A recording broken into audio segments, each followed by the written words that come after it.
Chers amis, bonjour. Alors aujourd'hui, je vais vous lire un article qui est paru il y a un an sur un site très connu en Ukraine. C'était une journaliste qui a écrit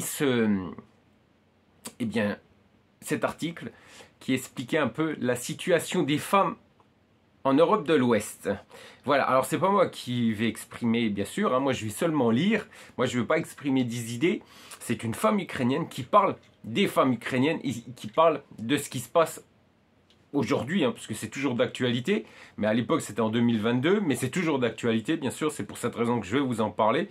Et ensuite, vous allez mieux comprendre ce qui se passe avec ces vidéos qu'on vous met en propagande sur diverses chaînes YouTube, et vous allez comprendre que en fait, ces hommes qui paraissent sur ces vidéos n'ont aucun amour-propre, et vous allez mieux comprendre comment ils arrivent à obtenir ces femmes. Donc je vais vous expliquer tout ça, et il faut bien comprendre que c'est une femme ukrainienne qui parle des femmes ukrainiennes vivant en Europe de l'Ouest. On est bien d'accord, hein? C'est pas moi, c'est une femme ukrainienne qui va exprimer ce qui se passe exactement. Et à la fin de cette vidéo, je vais vous expliquer aussi, c'est toujours dans l'article, hein, parce qu'ils ont interviewé une psychologue et qui va exprimer également la situation de ces femmes.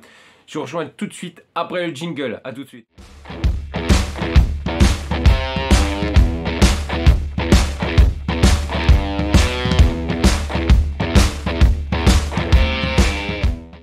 Alors, des épouses pour l'Europe, comment les femmes ukrainiennes célibataires organisent leur vie personnelle dans l'UE. Alors, soyons clairs, hein, si bien sûr vous voulez vous cacher la face de la réalité, je vous conseille d'arrêter tout de suite cette vidéo, parce que vous allez en prendre plein la gueule. Voilà, soyons clairs, hein, si vous êtes là pour avoir une esclave à la maison, pour acheter une esclave à la maison, vous avez du fric, vous avez la possibilité, aujourd'hui, pour avoir une femme ukrainienne, faut avoir du fric. Voilà, si vous avez du fric pour vous payer des services, pour vous acheter une femme ukrainienne, vous aurez une femme ukrainienne à la maison dans 3 mois. Si c'est ça l'amour, voilà, j'ai des doutes, mais bon, après chacun fait comme il veut et chacun a son amour propre, hein. Moi je pense qu'on n'achète pas l'amour, mais d'autres apparemment qui s'exhibent sur certaines vidéos, eux certainement le pensent. Alors, cet article a été écrit par Alla Dunina. Vous trouverez bien sûr le lien pour lire dans l'intégralité cet article, parce que je vais vous lire bien sûr certains passages, mais pas la totalité, parce qu'il y a 3 pages quand même, donc ça fait un peu beaucoup. Donc l'article a été publié le 13 juin 2022 sur le site vesti.ua. C'est un site qui est une ressource médiatique d'information, et il se revendique être les premiers à raconter tous les événements et toujours honnêtement. C'est un média des grandes villes. Voilà, c'est très connu en Ukraine. Alors à l'époque, en 2022, elle explique qu'il y a environ 4 800 000 réfugiés ukrainiens dans les pays européens. Beaucoup de femmes à acheter, hein. C'est pour ça que moi je me suis rendu compte que en fait, quand on tape aujourd'hui femmes d'Ukraine, le mot, voilà, les mots-clés femmes d'Ukraine sur YouTube, il y a plein de chaînes qui ont apparu qui n'existaient pas il y a 2 ans. Il y en a plein, partout, il y en a partout. Donc on se rend bien compte qu'il y a un gros business de fait sur l'état de guerre. On se rend compte qu'il y a beaucoup de fric en jeu, et puis il y a beaucoup de fric à gagner sur la misère des femmes ukrainiennes. Alors à l'époque, selon les dernières données du Haut Commissariat des Nations Unies pour les réfugiés, il y avait environ 4 800 000 réfugiés ukrainiens dans les pays européens, et la plupart d'entre eux étaient des femmes. Donc aujourd'hui, il y en a peut-être encore plus vu ce qui se passe en Ukraine. Alors, à en juger par les réseaux sociaux et les histoires personnelles, les femmes ukrainiennes tentent d'y établir non seulement leur vie quotidienne, mais également leur vie personnelle. Donc il faut bien comprendre qu'aujourd'hui, même dans les réseaux sociaux, voilà, l'information circule comme quoi elles ne sont pas là pour se protéger de la guerre, mais pour se barrer de l'Ukraine. Voilà, parce que je vous expliquerai dans quelques semaines ce qui se passe sur les sites de rencontres, et vous allez encore mieux comprendre le comment du pourquoi. Alors, l'histoire d'une réfugiée ukrainienne, oui, cette histoire avait fait la une de plusieurs médias anglais, oui, en Angleterre, je crois que c'était en Angleterre. Ça a fait un scandale, étant donné que l'homme avait fait venir une femme. Alors, je vous explique l'histoire d'une réfugiée ukrainienne de 22 ans qui a été hébergée par Tony et Lornay Garnett, a emmené son mari de 29 ans. En 10 jours, s'est répandu dans toute la Grande-Bretagne, excusez-moi, laissant lorgnette avec ses 2 enfants. Oui, ce monsieur, en fait, on s'est rendu compte que ce monsieur connaissait très bien déjà cette femme, était déjà en contact avec elle sur les réseaux sociaux et il l'a fait venir et il s'est barré avec. Voilà. Alors, connaissait Sofia de Lvov depuis plusieurs années. Oui, se connaissait depuis plusieurs années. Après cette histoire, des pierres ont été jetées sur les réseaux sociaux aux femmes ukrainiennes venues en Europe pour fuir la guerre, qu'elles profitaient de l'occasion pour organiser leur vie personnelle et ne pas retourner en Ukraine. Oui, oui, beaucoup de femmes, même entre elles, hein, il faut savoir que même entre elles, il y a de moins en moins de respect, étant donné que beaucoup de femmes qui se respectent, hein, qui ne veulent pas à tout prix un homme pour se marier, mais qui veulent du travail, ont un regard très, très violent sur ces femmes. D'ailleurs, j'en ai calmé une ou deux parce qu'elles devenaient même un peu agressives, parce qu'elles ne supportent pas cet état de fait, et pour elles, c'est un manque de respect envers leur pays et envers ce qu'elles sont.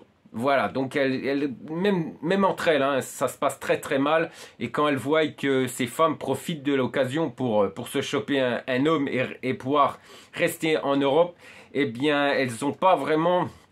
Elles sont encore plus acides que moi, hein. Je peux vous assurer que moi j'ai eu contact avec plusieurs dames. Vous le savez, on a une association, donc je suis en contact pratiquement toutes les semaines avec ces dames. Eh bien, je peux vous assurer que quand on parle de ça, quand on parle de comportement de ces femmes, je peux vous assurer qu'elles sont assez agressives. Alors, on continue, hein, on est bien d'accord. Donc, ensuite, elle exprime bien sûr... que depuis le début de l'agression, eh bien, elle donne des exemples. Svetlana a traîné son parrain et ses 2 enfants à Venezia, en Italie. Et pour cause, elle a trouvé un mari potentiel parmi les amis de son mari italien jusqu'à présent. Comme l'assurait Svetlana, tout se passe comme prévu. Oui, elle recherche toutes du moins. Pas toutes, non, c'est faux ce que je dis. Par rapport à celles que nous avons dans notre association, elle recherche en priorité du travail et certainement pas un homme. Mais bon, ces femmes se respectent. En Espagne aussi, il existe aussi certains problèmes linguistiques qui ont longtemps été contournés par le système des signes, par exemple dans les bars et les discothèques, pour montrer un homme macho local qu'une femme ne craint pas de continuer, etc. Mais vous lirez. Vous lirez tout ça. Elle dit aussi qu'une amie de 40 ans, originaire de Kharkiv, est venue en Espagne, a récemment annoncé qu'elle allait épouser un Espagnol de 75 ans. Oui, vous entendez bien. Elle a 40 ans, elle va épouser un homme espagnol de 75 ans. Je pense que depuis, eh bien, ça a été fait. Mais chez qui elle s'est installée en tant que réfugiée. Voilà, oui, c'est... Voilà. On comprend bien pourquoi beaucoup d'hommes ont voulu eh bien, que des femmes ukrainiennes viennent vivre chez eux pour en profiter, bien sûr. Vous voyez, hein, cet homme de 75 ans, bah, lui, il en a bien profité. Il a fait venir cette femme de 40 ans chez lui et il l'épouse. Voilà, bien sûr, vous le savez, hein, c'est une situation compliquée, très difficile, étant donné que les revenus aujourd'hui que l'État, divers États, et encore je crois que l'Espagne, même l'Espagne, hein, l'Italie a même eu des problèmes par rapport aux revenus, parce que je crois qu'ils leur donnaient rien. En France, on leur donne 200 ou 300 balles, voire 400 grand maximum. Donc on se rend compte quand même que la situation de ces femmes est très précaire. Et alors, comme Maria l'a noté, ce n'est pas à cause d'une bonne vie que les femmes ukrainiennes sont prêtes à connecter leur vie avec n'importe qui afin de s'installer d'une manière ou d'une autre dans un nouvel endroit inconnu. N'importe qui. N'importe qui. Vous comprenez? N'importe qui. Tant que vous avez un salaire qui tombe tous les mois, vous êtes moche, vous ressemblez à Casanova ou vous ressemblez au bossu de Notre-Dame, vous avez toutes vos chances du moment où vous avez un salaire qui tombe tous les mois et un toit à vous mettre sur la tête. Voilà, si c'est ça appeler l'amour, alors vous êtes prêts pour tomber amoureux, messieurs, parce que du moment que vous payez ces sites de rencontres, vous avez toutes les chances de vous trouver une gonzesse. Voilà, aujourd'hui c'est comme ça. C'est vous payez, tu as une meuf. Voilà, c'est simple. Donc quand vous regardez ces vidéos et qu'on vous vend le fait que eux ont réussi, non, eux ne réussissent pas, étant donné qu'aujourd'hui tous les Français peuvent réussir. Que vous soyez beau, moche, que n'importe, vieux, jeune, vous réussirez tous avec les femmes ukrainiennes. Je vous le dis aujourd'hui, en face, voilà, je vous regarde bien dans les yeux et aujourd'hui, vous pouvez tous réussir. Pourquoi? Parce que vous avez du fric et parce que vous avez un toit sur votre tête. Pas parce que pour votre vous profond. Non, pas pour tout ça. C'est parce que vous avez du fric pour payer ces agences et vous avez un toit sur votre tête. Et à ce moment-là, eh ben, vous aurez une femme ukrainienne, une esclave ukrainienne à votre domicile. Alors, selon la psychologue et psychothérapeute Anna Miroshnik, elle explique, eh bien, cette psychologue et psychothérapeute, Anna Miroshnik, elle explique qu'elle a longtemps travaillé dans l'un des camps des réfugiés en Pologne. J'ai rencontré différentes femmes, j'ai eu des histoires différentes. Et conventionnellement, les femmes peuvent être divisées en plusieurs catégories. Donc elle va vous expliquer, du moins dans cet article, elle explique un peu les différentes catégories de ces femmes qui aujourd'hui se retrouvent en Europe. Alors la première est celle qui ont fui dans les premiers jours. Hein, on est bien d'accord, succombant à la panique, laissant leur mari et leur fils adultes à la maison.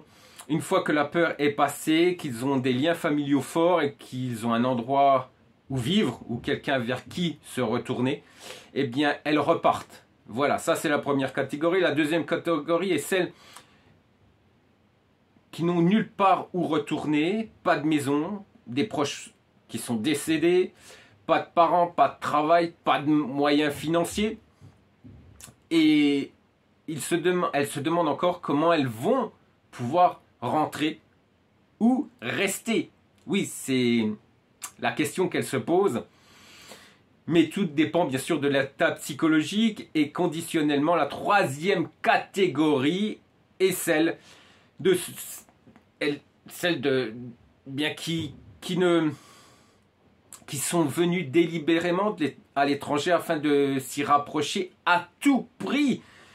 Elles ne sont pas tant à la recherche d'un emploi que de parrains ou de futurs maris. En règle générale, il s'agit de jeunes femmes de moins de 35 ans, souvent sans enfants, et maintenant, elles viennent aujourd'hui en Europe parce qu'elles cherchent tout simplement à épouser un étranger. Voilà, toutes ces vidéos que vous voyez, eh bien, cet article vous explique pourquoi vous arrivez aujourd'hui à voir ces couples. Eh bien, en couple, tout simplement, ces femmes ukrainiennes avec ces hommes. Elle vous explique tout simplement, cette journaliste qui est ukrainienne, cette psychologue qui a été en contact avec ces femmes ukrainiennes dans ce camp de réfugiés en Pologne, eh bien elle vous explique. Il faut savoir que aujourd'hui c'est toujours d'actualité, mais je pense que c'était important parce que aujourd'hui on dit peut-être que voilà, je raconte des fables, mais aujourd'hui je vous prouve A plus B, parce que c'est pas moi qui le dis. C'est une journaliste plus une psychologue ukrainienne. Vous avez le lien de cet article juste en dessous de cette vidéo. Vous allez pouvoir le lire. Vous allez pouvoir comprendre ce qui se passe aujourd'hui en Europe et pourquoi ces vidéos, eh bien, où vend du rêve, parce que c'est du rêve, hein, c'est du fantasme, parce qu'on vous vend des femmes, on vous vend ces femmes avec ces vidéos, parce qu'aujourd'hui c'est de la traite des blanches. Et tout simplement, eh bien, pour s'enrichir, on va vous vendre un service. Et ce service est là pour vous vendre des femmes.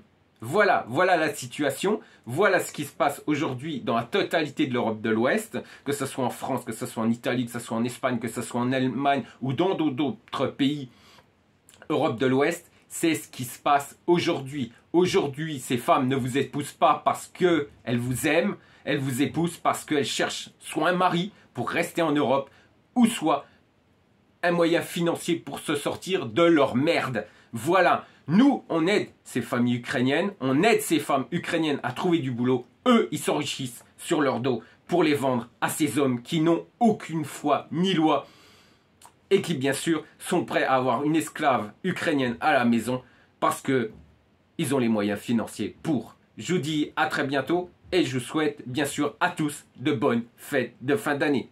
Au revoir et à 2024. Allez, ciao!